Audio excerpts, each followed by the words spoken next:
apakah perusahaan itu sedang mengalami kesulitan keuangan sehingga 6 tahun ini belum dibayarkan? Oke, benar sekali tadi bahwa 6 tahun sebagai direksi dan 8 tahun sebagai karyawan. Artinya saya join pertama kan sebagai karyawan biasa yang mengurusi bagian keuangan, kemudian diangkat sebagai direksi perseroan sama 6 tahun. Kalau pertanyaan tadi apakah ada kendala Keuangan di perusahaan? Setahu saya perusahaan yang kondisi baik-baik saja. Tidak ada ya secara keuangan dan secara sepertinya perusahaan dalam kondisi baik-baik saja. Mungkin penyebabnya apa sampai saat ini belum dibayarkan itu apa? Penyebab belum dibayarkan ya itu yang kita diskusiin sekarang, bahwa atas peran saya sebagai direksi perseroan itu kan, apalagi saya adalah direksi yang diberikan tanggung jawab untuk melakukan semua tanda tangan kontrak vendor, perpajakan dan semuanya itu. Ya itulah yang kita diskusiin, bahwa atas itu semua kan mestinya ada remunerasi atau ada gajinya gitu. Nah memang sampai sekarang tuh belum ada titik temu dan belum ada kesepakatan mengenai mengapa mereka juga belum mau membayar sampai sekarang juga. Betul. Permasalahan sekarang adalah bahwa sebagai direksi perseroan itu yang belum ada gaji atau remunerasi, ya kan. Nah kesepakatan seperti apa? Ya tentunya pada saat diskusi kan mengatakan ini kan ada tanggung jawab, ada risiko, dan ada risiko yang melekat pada diri direksi tersebut, terutama pada saya, karena saya risiko melekat. Kenapa? Karena semua dilakukan atas nama saya pribadi kan, tanda tangan atas nama saya, data pribadi atas nama saya, dan sebagainya, perpajakan atas nama saya, ininya, sekretarinya dan sebagainya. Nah tentunya itu harusnya ada remunerasi atau ada apa ya, ada apresiasi dalam bentuk gaji yang harus diberikan. Nah, itu ada hitungannya juga, dan bersama tim kita udah menghitung wajarnya itu berapa, dan itu kan wajarnya berapa selama 6 tahun. Itulah kesepakatan yang kami tawarkan. Wajarnya berapa kalau misalnya setiap bulan dihitung 6 tahun, itu wajarnya sekian, itu yang didiskusikan. Selain itu kan juga ada ini ada juga penggunaan data pribadi loh, karena di setiap kontrak, di setiap dokumen perpajakan, di setiap berbagai dokumen legal itu kan menggunakan data pribadi saya, menggunakan bahkan data pribadi itu kan ada data keluarga juga ada gitu, itu digunakan juga. Nah tentunya itu juga semestinya ada perhitungannya. Itulah kesepakatan yang selama ini Pak Tommy dan tim penasehat hukum dari perseroan berusaha untuk mencari titik temu, meskipun sampai sekarang itu belum ketemu. Betul. Yang kita lakukan adalah pertama adalah upaya-upaya di mana kita melakukan satu pertemuan atau undangan yang tadi Bang Alex sudah sampaikan. Undangan ini sudah kita lakukan tetapi tidak direspon. Terus yang kedua adalah melakukan somasi, karena memang setelah tidak direspon kita melihat di sini ada itikat. Apa sih itikat baik kan gitu? Kalau untuk seseorang dalam melakukan satu upaya di mana dia merasa bahwa itu haknya tidak diberikan, itu dilakukan upaya sampai dengan somasi. Somasi pertama pun kita sampaikan kepada PT WPP, ya ini PT-nya adalah PT Media yang cukup besar. Ini PT WPP kita sampaikan di sini karena memang kita mau tahu apakah Bang Alex ini seorang anak bangsa Indonesia yang kerja di perusahaan yang pada notabene-nya adalah mataharinya ada di luar negeri atau di London, ya.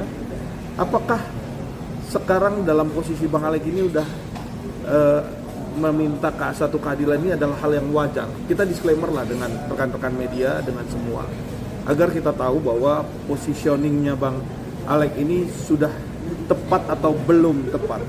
Tapi yang kita tahu bahwa, ya, ini biar rekan-rekan media tahu, perjalanan Bang Alex mulai dari menjadi manajer di grup M, ibaratnya grup yang di bawah dari PT besar WPP itu Bang Alex diangkatlah menjadi direksi, masuk ke dalam PT, ya. Setelah masuk ke dalam PT, Bang Alex dijadikan direksi. Bang Alex dapat tugas dan kewajiban. Ya, ini tugas dan kewajiban sebagai direktur. Tugas dan kewajibannya apa? Ya, membawahi dan menjadi direktur finance.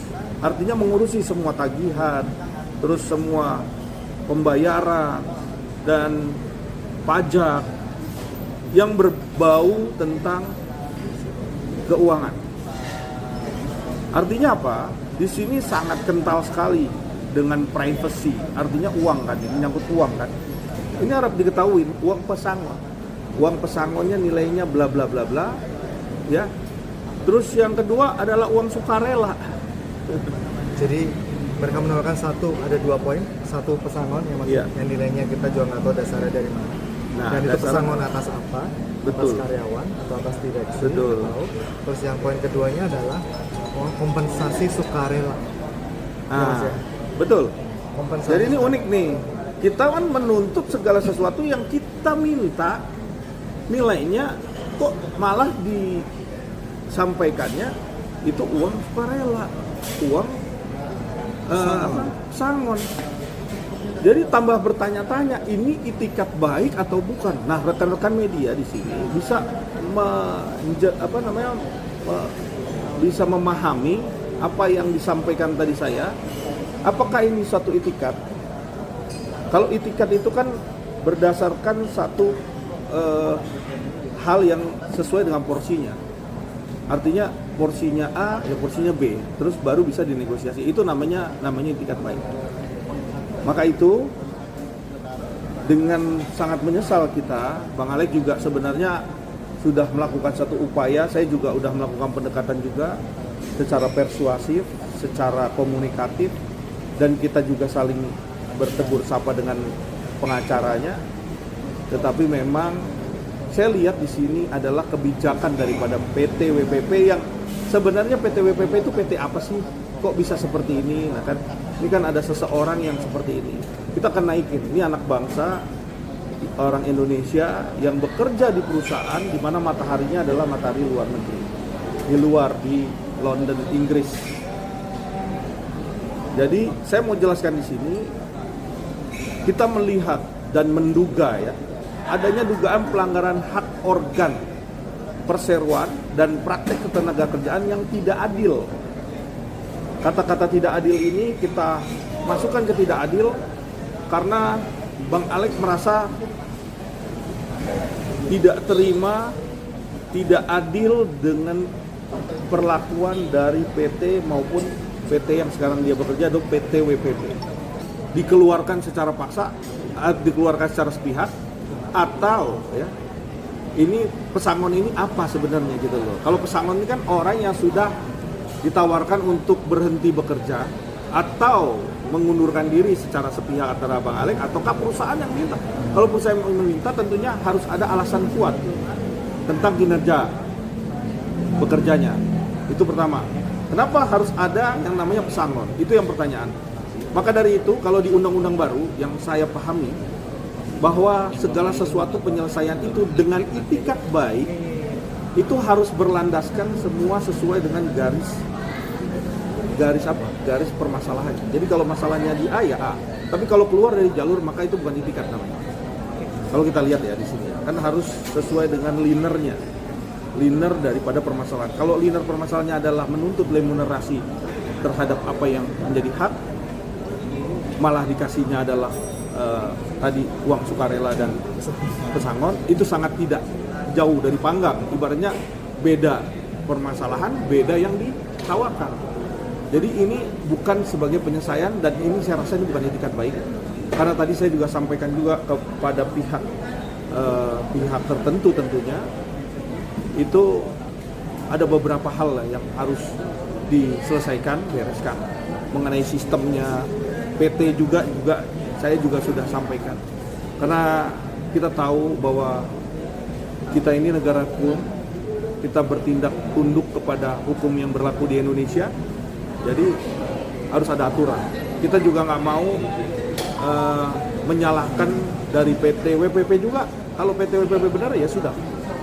Ya. Tapi kalau PT WPP ada kesalahan menurut sesuai dengan aturan, ya ini harus dibereskan.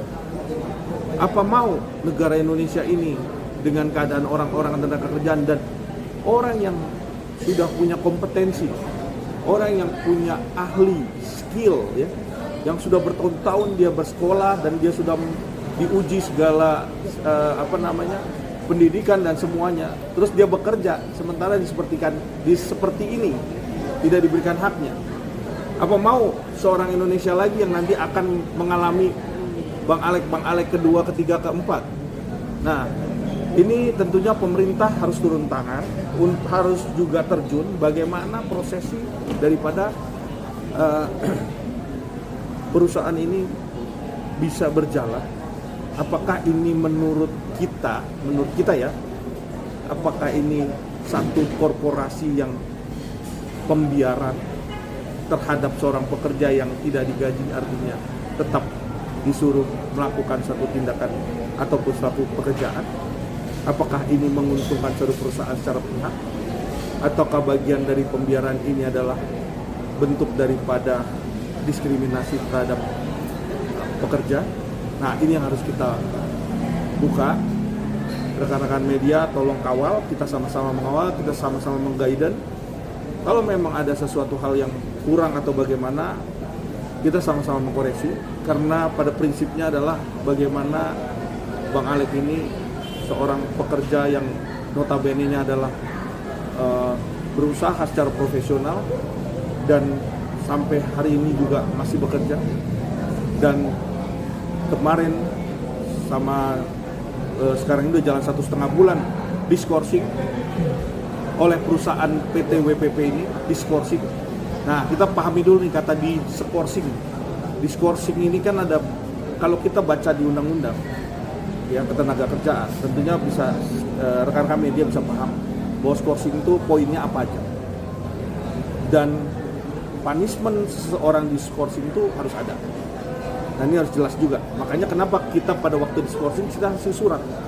Karena nanti buat bergening kita dalam melakukan suatu upaya-upaya, di mana upaya-upaya ini adalah yang dilakukan Bang Alek, itu kita tahu bahwa kita melakukan suatu keberatan terhadap adanya skorsingnya Bang Alek. Kenapa? Karena jelas-jelas dalam posisi sekarang Bang Alek masih kerja dan masih berjalannya perusahaan. Sampai akhirnya juga banyak klien-kliennya Bang Alek yang komplain terhadap keadaannya sekarang ini Bang Alek sudah diskorsing.